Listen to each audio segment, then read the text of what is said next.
ನಮಸ್ಕಾರ ಸ್ನೇಹಿತರೆ, welcome back to our YouTube channel. ಸ್ನೇಹಿತರೆ, 2024 ಅಂತೂ ಮುಗ್ದೇ ಹೋಯ್ತು. 2025 ಸ್ಟಾರ್ಟ್ ಆಗಿ ಕೂಡ ಆಯ್ತು. ಸೊ, ನಾವು 2025ರಲ್ಲಿ ಯಾವ್ಯಾವ ತರ ಒಂದು ಬ್ಲಾಗ್‌ಗಳನ್ನ ಕ್ರಿಯೇಟ್ ಮಾಡ್ಬೋದು ಅನ್ನೋದ್ರ ಬಗ್ಗೆ ನಾನು ಇವತ್ತು ನಿಮ್ಗೆ ಈ ವಿಡಿಯೋದಲ್ಲಿ ತಿಳಿಸ್ಕೊಡ್ತಾ ಇದ್ದೀನಿ. ಅಂತಂದ್ರೆ, ನಾವು ಯಾವ್ಯಾವ ಕ್ಯಾಟಗರಿ ಬೇಸಿಸ್ ಮೇಲೆ ಬ್ಲಾಗ್ ಅನ್ನ ಕ್ರಿಯೇಟ್ ಮಾಡ್ಬೇಕು, ಮತ್ತೆ ಅದರಲ್ಲಿ ಆ ಕ್ಯಾಟಗರಿಯಲ್ಲಿ ಕ್ರಿಯೇಟ್ ಮಾಡಿ ಆದ ಮೇಲೆ ಯಾವ್ಯಾವ ಕಂಟೆಂಟ್ಸ್‌ಗಳನ್ನ ನಾವು ಹಾಕ್ಬೋದು ಅನ್ನೋದನ್ನ ಕಂಪ್ಲೀಟ್ ಡೀಟೇಲ್ ಆಗಿ ನಾನು ನಿಮ್ಗೆ ಎಕ್ಸ್‌ಪ್ಲೇನ್ ಮಾಡ್ತೀನಿ. ಸೊ ಯಾರ್ಯಾರೆಲ್ಲ ಹೊಸದಾಗಿ ಒಂದು ಬ್ಲಾಗ್ ಅನ್ನ ಕ್ರಿಯೇಟ್ ಮಾಡ್ತಾ ಇದ್ದೀರಾ, ಸೊ ಅವ್ರಿಗೆ ಆಲ್ ದ ಬೆಸ್ಟ್ ಹೇಳ್ತೀನಿ. ಸೊ ನೀವೇನಾದ್ರೂ ವರ್ಡ್ ಪ್ರೆಸ್ಗೆ ಬ್ಲಾಗ್ ಅನ್ನ ಕ್ರಿಯೇಟ್ ಮಾಡ್ಕೋಬೇಕು ಅನ್ಕೊಂಡಿದ್ರಪ್ಪ ಅಂತಂದ್ರೆ ನಿಮಗೆ ಹೋಸ್ಟಿಂಗ್ ಮತ್ತೆ ಡೊಮೈನ್ ತುಂಬಾ ಇಂಪಾರ್ಟೆಂಟ್ ಆಗುತ್ತೆ. ಸೊ ಹೋಸ್ಟಿಂಗ್ ಮತ್ತೆ ಡೊಮೈನ್ ನಿಮಗೆ ಏನಪ್ಪಾ ಅಂತಂದ್ರೆ ಒಂದು ಬೆಸ್ಟ್ ಪ್ಲಾಟ್ಫಾರ್ಮ್ ಅನ್ನ ನಾನು ಸಜೆಸ್ಟ್ ಮಾಡ್ತೀನಿ. ಯಾವ್ದಪ್ಪ ಅಂತಂದ್ರೆ ಹೋಸ್ಟಿಂಗರ್. ಸೊ ಹೋಸ್ಟಿಂಗರ್ ಅಲ್ಲಿ ಬೆಸ್ಟ್ ನಿಮಗೆ ಪ್ಲಾಟ್ಫಾರ್ಮ್ ಅಂತಾನೆ ಹೇಳ್ಬೋದು ಹೋಸ್ಟಿಂಗ್ ಮತ್ತೆ ಡೊಮೈನ್ಗೆ. ಯಾಕಂದ್ರೆ 1 ವರ್ಷಗಳ ಕಾಲ ನಿಮಗೆ ಡೊಮೈನ್ ಅನ್ನ ಫ್ರೀ ಆಗಿ ಕೊಡ್ತಾರೆ. ಅದೇ ರೀತಿ ಫ್ರೀ ಇಮೇಲ್ಸ್ ಸಿಗುತ್ತೆ, ಫ್ರೀ SSL ಸರ್ಟಿಫಿಕೇಟ್ಸ್ ಸಿಗುತ್ತೆ. ಅದೇ ರೀತಿ ನಿಮಗೆ 24/7 ಸಪೋರ್ಟ್ ಕೂಡ ಅಲ್ಲಿ ಸಿಗುತ್ತೆ.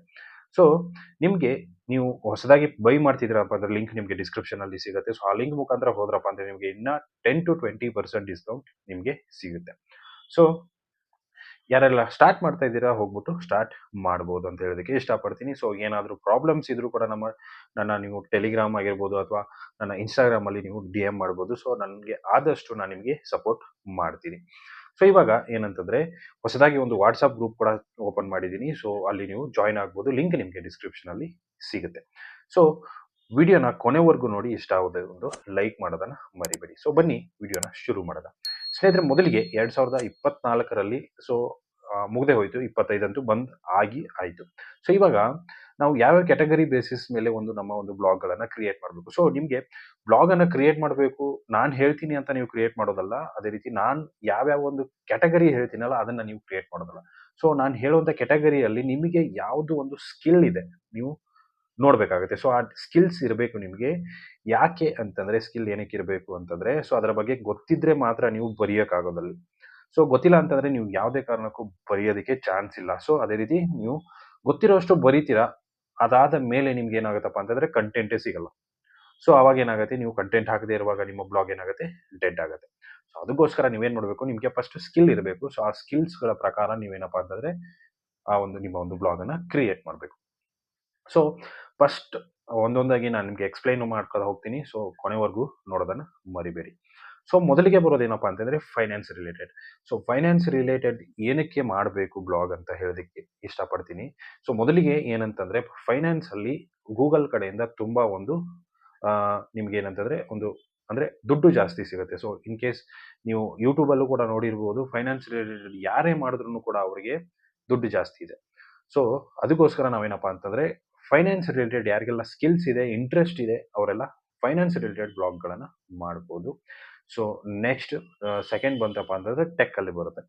ಸೊ ಟೆಕ್ ಅಲ್ಲಿ ತುಂಬಾ ಒಂದು ಸಬ್ ಕ್ಯಾಟಗರೀಸ್ ಬರುತ್ತೆ. ಸೊ ಟೆಕ್ ಅಲ್ಲಿ ಮೊಬೈಲ್ಸ್ ರಿವ್ಯೂ ಆಗಿರ್ಬೋದು, ಲ್ಯಾಪ್‌ಟಾಪ್ ರಿವ್ಯೂ ಆಗಿರ್ಬೋದು, ಗ್ಯಾಜೆಟ್ಸ್ ರಿವ್ಯೂ ಆಗಿರ್ಬೋದು, ಎಲೆಕ್ಟ್ರಾನಿಕ್ಸ್ ಏನಿದ್ರು ಅದನ್ನ ರಿವ್ಯೂ ಮಾಡೋದಾಗಿರ್ಬೋದು. ಸೊ ಅದನ್ನ ನೀವು ಮಾಡ್ಕೊಂಡು ದುಡ್ಡನ್ನ ಮಾಡ್ಬೋದು. ಗೂಗಲ್ ಆಡ್ಸೆನ್ಸ್ ಕಡೆಯಿಂದನೂ ದುಡ್ಡು ಮಾಡ್ಬೋದು. ಅಫಿಲಿಯೇಟ್ ಮಾರ್ಕೆಟಿಂಗ್ ಇಂದ ಕೂಡ ನೀವು ಅದರಲ್ಲಿ ದುಡ್ಡು ಮಾಡ್ಬೋದು. ಸೊ ನೆಕ್ಸ್ಟ್ ಟೆಕ್ ಆಯ್ತು. ನೆಕ್ಸ್ಟು ಸೊ ಈ ಟೆಕ್ ಅಲ್ಲೇ ಕೂಡ ನಿಮ್ಗೇನಪ್ಪಾ ಅಂತಂದ್ರೆ ಇವು ಬ್ಲಾಗಿಂಗ್ ಮಾಡೋದಾಗಿರ್ಬೋದು, ವರ್ಡ್ ಪ್ರೆಸ್ ಅಂದ್ರೆ ಏನು, ಸೊ ಯೂಟ್ಯೂಬ್ ಬಗ್ಗೆ ಸೊ ಅದೆಲ್ಲ ಟೆಕ್ ಅಲ್ಲೇ ಕವರ್ ಆಗ್ಬಿಡುತ್ತೆ. ಸೊ ನೆಕ್ಸ್ಟ್ ಬಂದ್ಬಿಟ್ಟು ಏನಪ್ಪಾ ಅಂತಂದ್ರೆ ನ್ಯೂಸ್ ವೆಬ್‌ಸೈಟ್.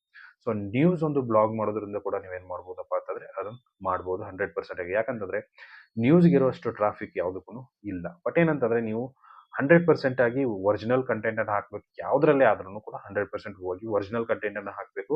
ಅದೇ ರೀತಿ ದಿನಕ್ಕೆ ನೀವು ನ್ಯೂಸ್ ವೆಬ್‌ಸೈಟ್ ಮಾಡ್ತೀರಾ ಅಂತಂದ್ರೆ ದಿನಕ್ಕೆ ಕಮ್ಮಿ ಅಂದ್ರೂನು ಒಂದು 5 ಇಂದ 6 ಪೋಸ್ಟ್ ಆದ್ರೂ 100% ಆಗಿ ಹಾಕ್ಲೇಬೇಕು. ಆವಾಗ ನಿಮ್ಮ ಒಂದು ನ್ಯೂಸ್ ಬ್ಲಾಗ್ ಏನಾಗುತ್ತೆ, ರ್ಯಾಂಕಿಂಗ್ ಆಗೋದಕ್ಕೆ ಸೂಪರ್ ಆಗಿ ರ್ಯಾಂಕ್ ಆಗುತ್ತೆ.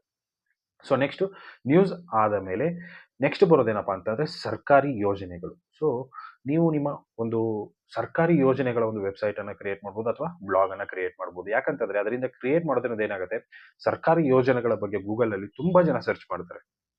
ಸೊ ಏನೇನ್ ಸ್ಕೀಮ್ಸ್ ಬಂದಿದೆ, ಯಾವ್ದು ಸ್ಕೀಮ್ಸ್ ಬಂದಿದೆ, ಸೊ ಅದಕ್ಕೆ ನಾವು ಯಾವ್ಯಾವ ತರ ಅಪ್ಲೈ ಮಾಡ್ಬೋದು ಅನ್ನೋದನ್ನ ಕಂಪ್ಲೀಟ್ ಆಗಿ ಜನಗಳು ನೋಡ್ತಿರ್ತಾರೆ. ಸೊ ಅದಕ್ಕೋಸ್ಕರ ಸರ್ಕಾರಿ ಸ್ಕೀಮ್‌ಗಳ ಬಗ್ಗೆ ನೀವು ನಿಮ್ಮ ಬ್ಲಾಗ್ ಅನ್ನ ಕ್ರಿಯೇಟ್ ಮಾಡ್ಬೋದು. ಐಡಿಯಾ ಹೇಳ್ತಾ ಇದ್ದೀನಿ ಅಂತ ಹೇಳ್ಬಿಟ್ಟು ನೀವು ಅದನ್ನೇ ಕ್ರಿಯೇಟ್ ಅಂತದಲ್ಲ. ನಿಮ್ಗೆ ಸ್ಕಿಲ್ಸ್ ಇರ್ಬೇಕು. ಅದ್ರ ಬಗ್ಗೆ ನಾಲೆಡ್ಜ್ ಇರ್ಬೇಕು. ಸೊ ಆವಾಗ ಮಾತ್ರ ನಿಮ್ಗೆ ಏನಪ್ಪಾ ಅಂತಂದ್ರೆ ಕ್ರಿಯೇಟ್ ಮಾಡಿ ಅಂತ ಹೇಳೋದಕ್ಕೆ ಇಷ್ಟಪಡ್ತೀನಿ. ಸೊ ನ್ಯೂಸ್ ಒಂದು ಸರ್ಕಾರಿ ಯೋಜನೆಗಳು ಆಯಿತು. ನೆಕ್ಸ್ಟ್ ಬರೋದೇನಪ್ಪ ಅಂತಂದರೆ ಗೌರ್ಮೆಂಟ್ ಜಾಬ್ಸ್‌ಗಳ ಬಗ್ಗೆ. ಸೊ ನೀವು ಜಾಬ್ಸ್‌ಗಳ ಬಗ್ಗೆ ಒಂದು ವೆಬ್‌ಸೈಟ್ ಕೂಡ ನೀವು ಕ್ರಿಯೇಟ್ ಮಾಡ್ಬೋದು. ಬ್ಲಾಗನ್ನು ಕ್ರಿಯೇಟ್ ಮಾಡ್ಕೋಬೋದು.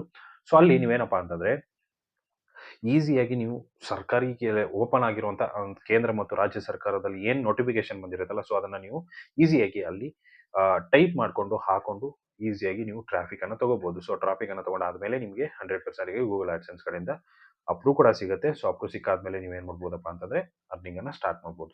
ಬಟ್ ಏನಂತಂದರೆ 100% ಆಗಿ ನೀವು ಕ್ರಿಯೇಟ್ ಮಾಡಿ ಆದಮೇಲೆ ದಿನಕ್ಕೆ 1 ಪೋಸ್ಟ್ ಹಾಕ್ತಿದ್ದೀರಾ ಅಂದರೆ ಡೈಲಿ 1 ಪೋಸ್ಟ್ ಹಾಕ್ತಾ ಹೋಗಿ. ದಿನಕ್ಕೆ 2 ಪೋಸ್ಟ್ ಹಾಕ್ತಿದ್ದೀರಾ ಅಂತಂದರೆ ಡೈಲಿ 2 ಪೋಸ್ಟ್ ಹಾಕೋದನ್ನು ಮರಿಬೇಡಿ. ಸೊ ಇದೊಂದು ಏನಪ್ಪಾ ಅಂತಂದ್ರೆ ತುಂಬಾ ಇಂಪಾರ್ಟೆಂಟ್ ಆಗಿರುವಂತ ಒಂದು ಮ್ಯಾಟರ್. ಸೊ ಇದಾದ ಮೇಲೆ ನೀವು ಏನು ಇಷ್ಟು ಕ್ಯಾಟಗರೀಸ್ ಹೇಳಿದ್ನಲ್ಲ, ಸೊ ಇದಾದ ಮೇಲೆ ನೀವು ಕುಕಿಂಗ್ ಕ್ಯಾಟಗರೀಸ್ ಮಾಡ್ಬೋದು, ಟ್ರಾವೆಲ್ ಕ್ಯಾಟಗರೀಸ್ ಮಾಡ್ಬೋದು.